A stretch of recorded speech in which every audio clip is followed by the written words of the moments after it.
pathwaysoflight.org. Welcome to the reading, A Course in Miracles Workbook Lesson 359, Insights. God's answer is some form of peace. All pain is healed, all misery replaced with joy, all prison doors are opened, and all sin is understood as merely a mistake. God's peace is what is real. Our reality as united love is what is real. As we let go of trying to replace heaven with illusions of separation, the peace we are and the love we are returns to our awareness because it has never left us. From this perspective, forgiveness just means letting go of what could never happen. Letting go of trying to make up an identity that is different and separate from love, which is united for eternity. Making up dreams of individuality and conflict is very stressful. Trying to have a will that is separate from God's generates enormous fear. We create nightmares and become very frightened and then call out for help. As we open to receive the help always comes in some form of peace. As we learn our nightmares are not true, we open up our closed minds more and more.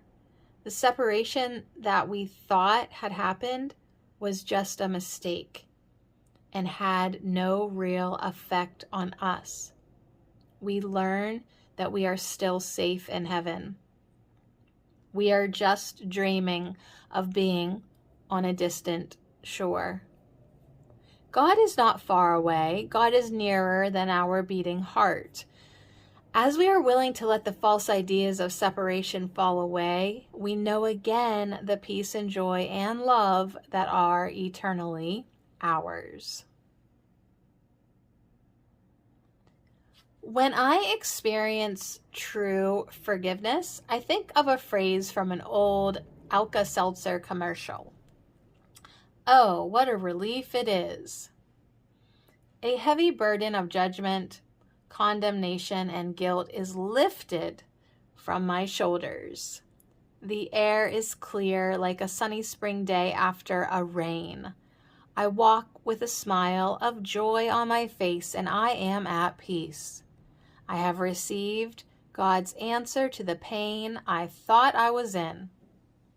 I have learned that what I thought happened that needed forgiveness did not really happen.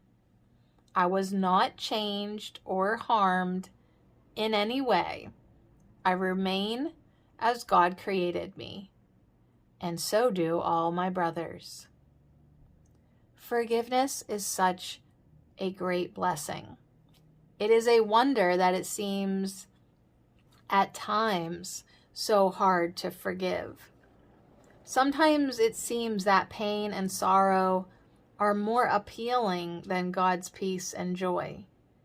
If you ask me which I prefer, I would say I prefer peace and joy. But as long as I align my mind with the ego thought system, I will prefer pain and loss over the peace and joy of God, though it doesn't seem that is what I am asking for. The ego dresses specialness in fancy clothes and sparkling baubles to make it seem appealing. It does this to hide the death and decay that are the price of specialness. To have specialness, I must perceive myself as separate and distinct from my Creator. Thus, I perceive myself as cut off from life, and death is inevitable. I try to claim the temporary pleasures of specialness, all the while believing in the inevitability of death.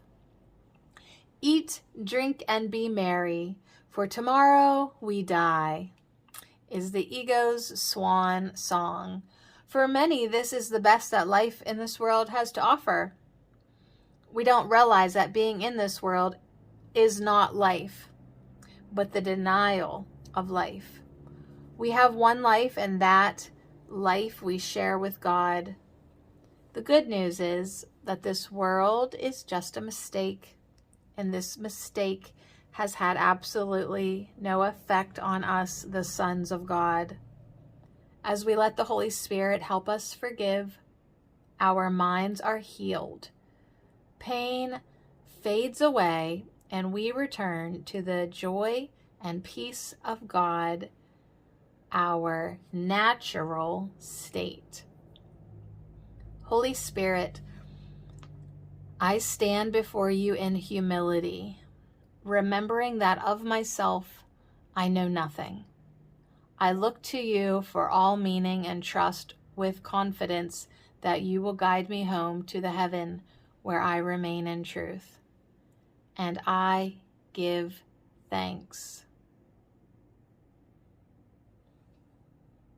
Something I have noticed is that the more often I bring my dark thoughts to God for healing and receive that healing, the less tolerance I have for discomfort. Now, as soon as I feel anger or fear or guilt or whatever, I want to get rid of it. Even if it seems small, the discomfort is acute. I have also noticed that the results seem to come much closer to the surrender. I don't seem to work as hard on it as I did before, and I don't dread the bad feelings like I did before.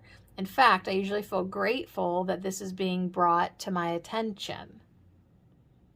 Knowing all of this, it never ceases to amaze me that there are certain aspects of the illusion I still cling to and find myself recycling through the whole process on a regular basis. I don't care, though. I have seen that with the help of the Holy Spirit, it works to look at this stuff and then let it go. So I try to be patient, but persistent with myself. pathwaysoflight.org